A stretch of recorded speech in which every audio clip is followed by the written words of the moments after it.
네, 로마서 2장 1절부터 보겠습니다. 여기서부터는 이제 바울이 유대인들을 말하자면 비판을 합니다. 네, 우리가 이 유대인에 대한 비판을 보면서 우리를 반성해 볼 수 있는 것들이 많이 있는 것 같아요. 어, 그러므로 남을 판단하는 사람아 누구를 막론하고 내가 핑계하지 못할 것은 남을 판단하는 것으로 내가 너를 정죄함이니 판단하는 내가 같은 일을 행함이라. 유대인들이 이랬다는 거죠. 어, 여기서 유대인의 가장 치명적인 잘못이 그리고 대표적인 잘못이 나오는데 죄악이 나오는데 그것이 뭐냐면 내가 같은 일을 행함이니라. 그러니까 유대인들도 죄인이고 죄를 졌다는 거예요. 죄를 아주 많이 졌다는 겁니다. 심지어 그들이 비판하는 그 사람들만큼 죄를 많이 짓는 죄인이었다는 거예요. 유대인의 가장 큰 잘못은 본인들이 죄인이라고 생각을 안 했다는 거예요. 이건 복음서에도 많이 나오죠. 바리새인들도 자기들이 죄인이라고 생각하지 않았어요. 그래서 죄인들이랑 어울리지 않는 것입니다. 그냥 죄인들이랑 어울리지 않는 것 자체가 큰, 뭐, 가장 중요한 문제라기보다는 자기를 죄인이라고 생각하지 않은 것이 가장 중요한 문제인 거죠. 유대인들이 이렇게 생각을 했어요. 이것이 가장 큰 문제입니다. 우리가 유대인들 보면서 우리 모습도 좀 생각을 해봐야 된다고 그랬잖아요. 그러니까 우리도 생각을 해봐야 됩니다. 나도 내 자신이 스스로 죄 지은 것이 없다고 생각하는가. 저도 이 말씀 묵상하면서 저도 계속 저를 돌아보면서 묵상을 했습니다. 아무래도 저도 이제 사역자고 하다 보니까 많이 가르칠 수밖에 없는 그런 상황에 있다 보니까 내가 또 얼마나 하나님 앞에서 정말 어, 그런 나쁜 그런 사람인지 그런 나쁜 마음을 가지고 있는지 어, 만약에 내가 그것을 이제 잊고 살고 있다면 참 무서운 일이다. 그런 생각을 하면서 저도 좀 그리고 묵상을 하면서 좀 봤습니다. 이런 일을 행하는 자에게 하나님의 심판이 진리대로 되는 것이다. 그러니까 진리대로 하나님 말씀대로 어, 다 공평하게 심판이 있는 겁니다. 유대인들 자기들은 심판받지 않을 거라 생각하는데 피할 수가 없는 것입니다. 이런 일을 행하는 자를 판단하고도 같은 일을 행하는 사람아 내가 하나님의 심판을 피할 줄로 생각하느냐.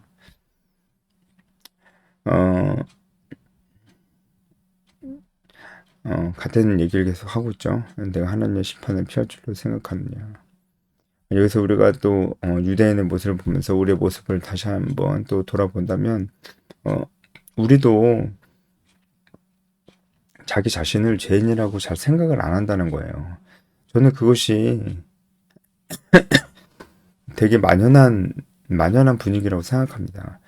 자기 자신이 그렇게 심각한 죄인이라고는 잘 생각을 하지 않거나 옛날에는 생각했었어요. 옛날에. 그리고 뭐 막 울면서 기도도 하고 그랬었어요. 근데 어, 지금은 정말 그렇게 잘 생각을 안 하는 거죠. 그런 생각 자체를 잘 안 합니다. 그러니까 내가 하나님 앞에서 죄인이지. 참, 진짜 내가 여전히 죄의 습성들이 있구나. 라는 생각 자체를 안 합니다. 안 해요. 그러니까 옛날에는 고백을 했다고 하더라도 어, 지금 나는 어, 내가 그렇게 죄를 짓고 살고 있는지를 잘 모르기 때문에 우리 죄인입니다. 그러면은 아멘은 하지만 와닿지는 않는 거예요. 자기 스스로가 그런 생각을 잘 안 하기 때문에 어, 그러다 보니까 어, 아, 하나님께서 우리를 얼마나 그런 파렴치한 그 죄에서 우리를 구원하셨는지 우리가 얼마나 절망적인 상황 속에서 우리가 얼마나 그 절망적인 존재였는데 하나님께서 우리를 구원하셨는지 이런 생각들이 잘 안 드는 겁니다. 내가 그렇게 절망적인가? 내가 그렇게 나쁜 놈 내가 잘못했나? 이런 생각이 들면서 어, 그 하나님의 그 십자가 그 은혜가 그렇게 감격적이지가 않은 거예요.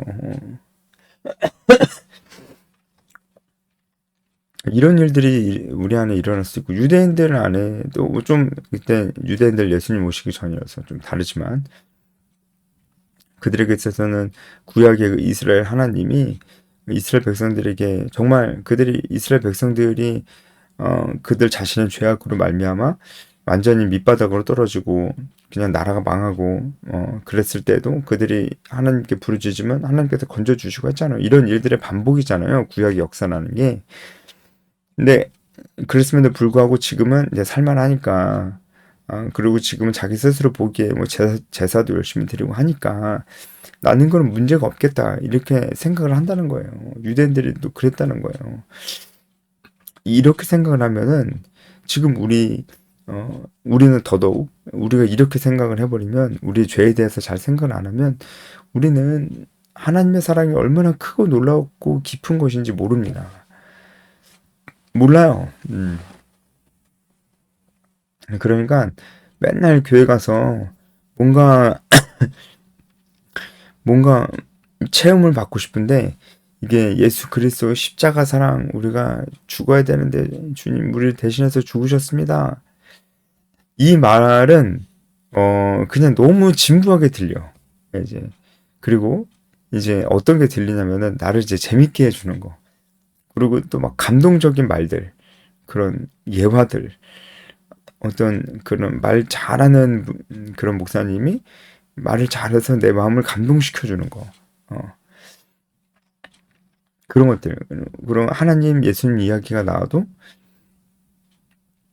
예수님이 나를 안아주시고 위로해주시고 공감해주시고 나를 기다려주시고 이런 것만 생각해 항상. 아니 그런 거 다 맞지만 나를 기다려주시고 공감해주시고 당연히 그러시죠. 당연히. 안 그러셨으면 우리가 구원 받을 수도 없어요. 당연히 그렇게 해주시죠. 그런데 그러기만 하나요? 아니잖아요. 공의의 하나님, 반드시 심판하시는 하나님, 죄를 싫어하시는 하나님, 여기에 대해서는 잘 생각을 안 합니다. 그러니까 자기가 여전히 좋은 사람인 줄 알고, 예? 순종하지 않아도 괜찮은 줄 알고, 그냥 뭐 돈 있으면 돈 모아가지고 하고 싶은 거 하고, 여행 다니고, 취미생활 즐기고, 뭐 하지 말라는 건 아닌데, 그것만 하잖아요. 그것만. 예. 그렇죠. 그러니까 참, 예, 저도 똑같습니다. 저도 똑같습니다. 이 4절에 보면 하나님이 유대인들을 향해서 인자하셨어요. 하나님께서는 인자하셨어요. 그리고 용납하셨어요. 그리고 참으셨어요. 인자하셨고 용납하셨고 그 참으셨어요. 길의 참으심, 오래 참음이죠. 그러니까 이게 사실은 다 비슷한 말이에요. 다 참는 거잖아요. 그렇죠? 인자하심, 인자하심도 그러니까 참는 겁니다. 하나님께서 우리에게 대해서 오래 참으시고 인자하시고 다 참으십니다. 왜 참으시겠어요? 우리가 잘못하고 있으니까 참으시겠죠. 예? 나를 기다려 주시는 하나님, 내가 지금 주님을 찾고 있지 않지만 언젠간 주님 찾겠습니다. 늘 기다려 주시니 언젠가 제가 주님 찾겠습니다. 늘 기다려 주시니까 상관없죠. 예. 이게 말이 되냐고요. 이게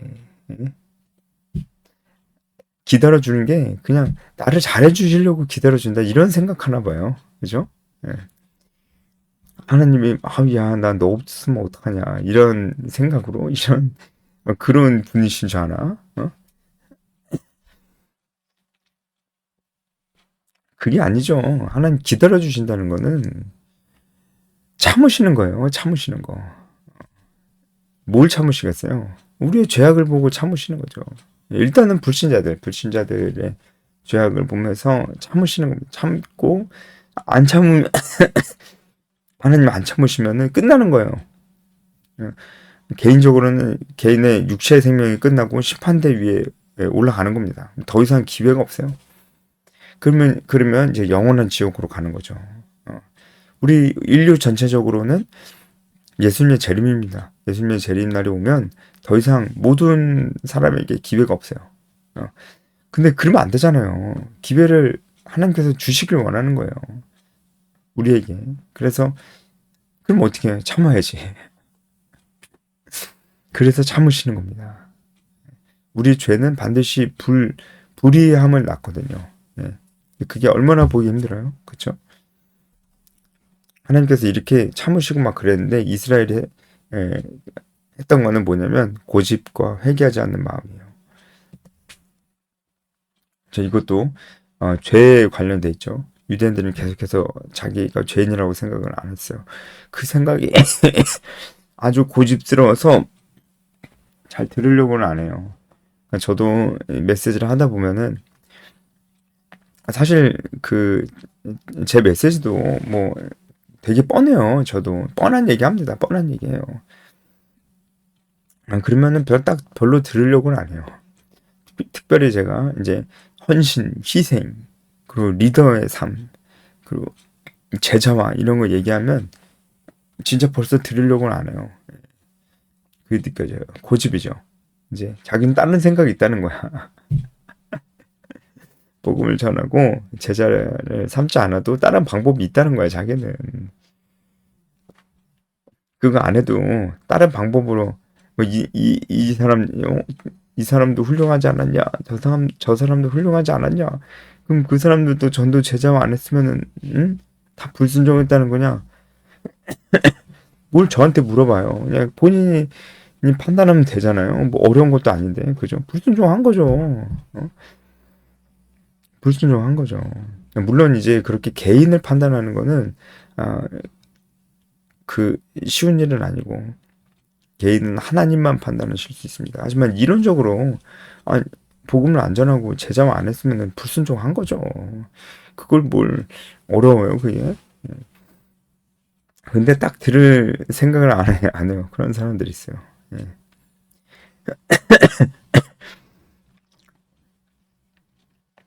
그리고 이제 회개하지 않는 마음인 거죠. 이런 마음들이 이제 있는 겁니다.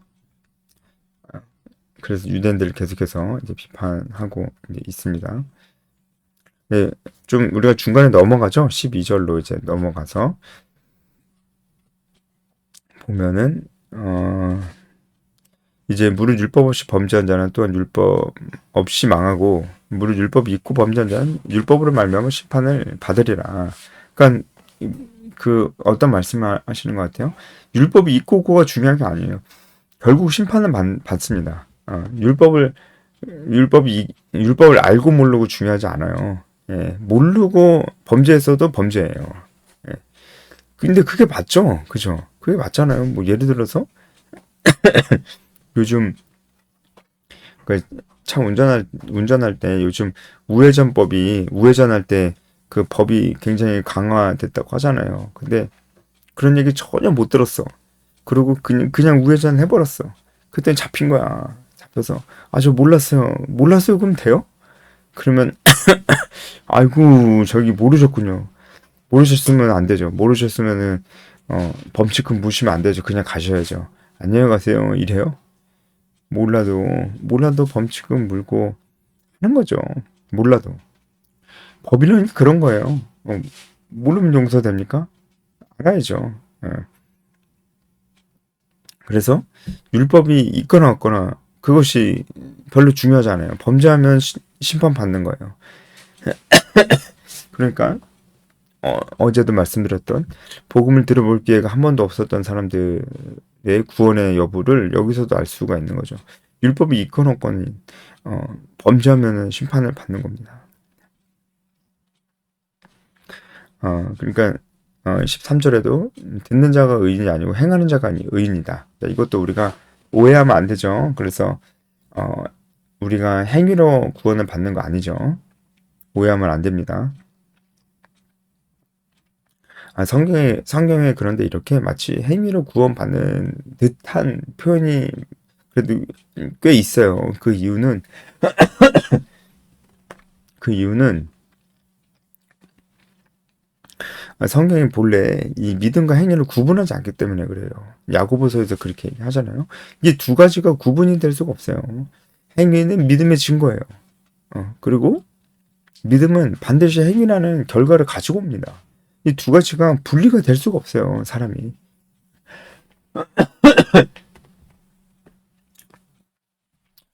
네. 근데 이제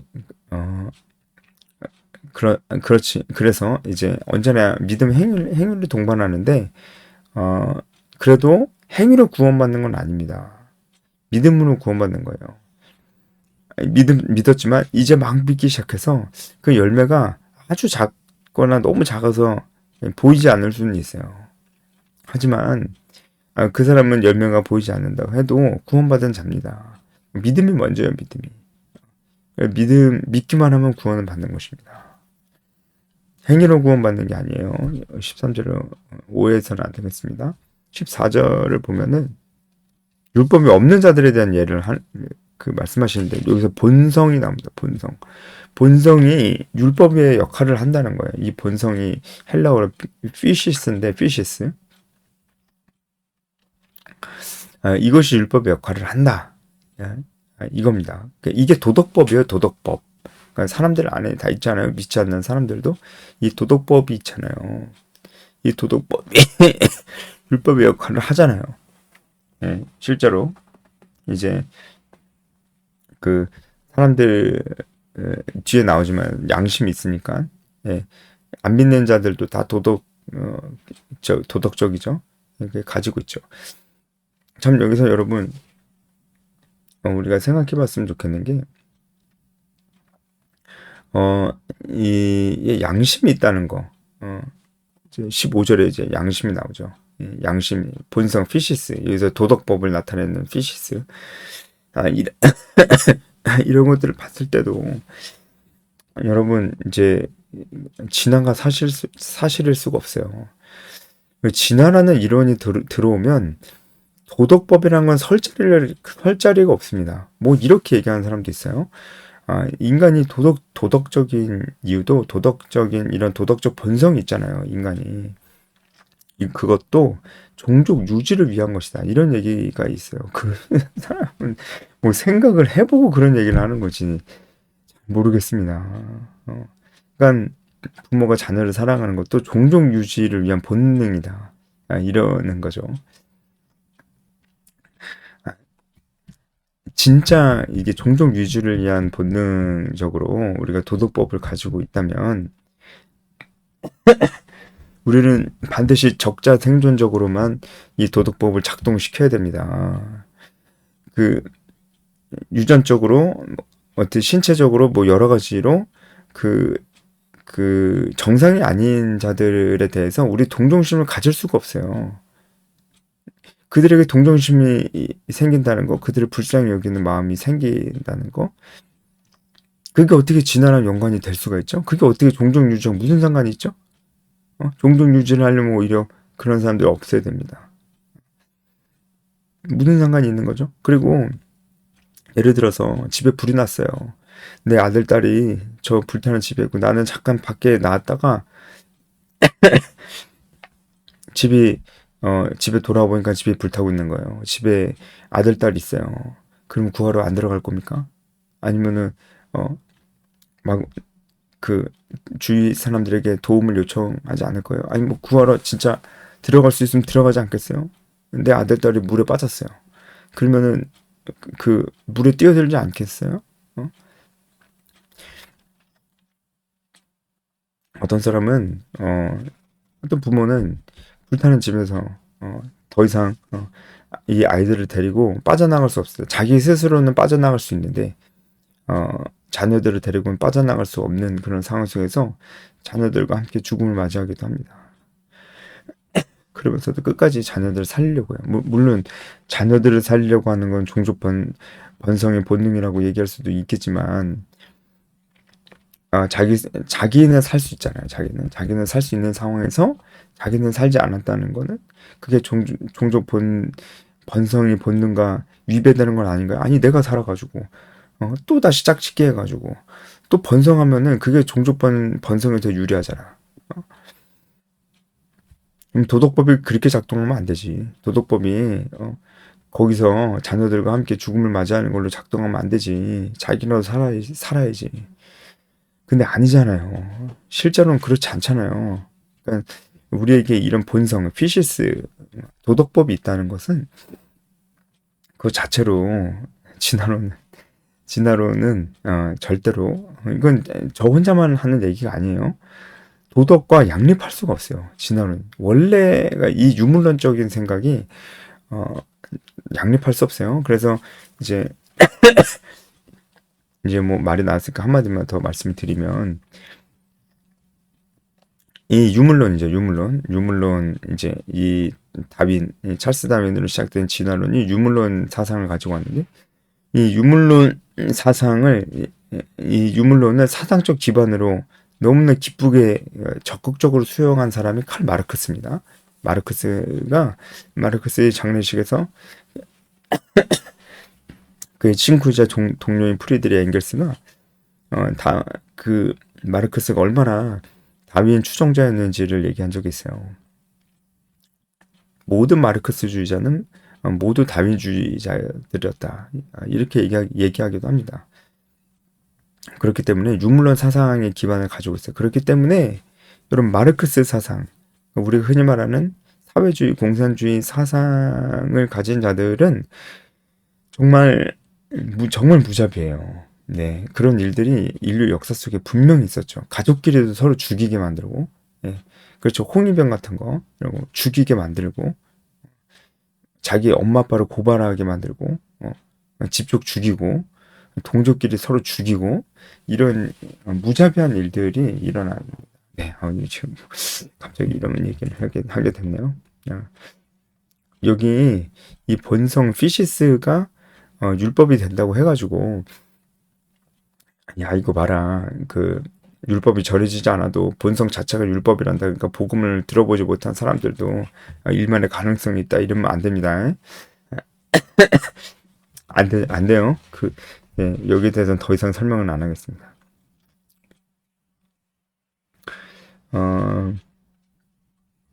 그 뒷부분은 이제 여러분이 보시면서 충분히 묵상하실 수 있는 시간이 많이 가서기도 하고요. 충분히 묵상하시고 수 있고 어렵지 않을 것 같고요. 제가 근데 공부를 하긴 했는데 오늘은 이 정도로 마무리를 하면서 내 자신을 돌아보는 묵상을 하면 참 좋을 것 같다. 나도 내 스스로의 죄를 너무 가볍게 여기진 않았는가. 그러면서 맨날 교회 가서 위로만 받기를 원하고 내가 원하는 거 구하기 바쁘고 그러진 않았는가. 만약에 그랬다면 우리도 유대인들, 바리새인들 우리도 똑같은 겁니다. 뭐라고 할 자격이 없는 겁니다. 네, 오늘 여기까지 하겠습니다.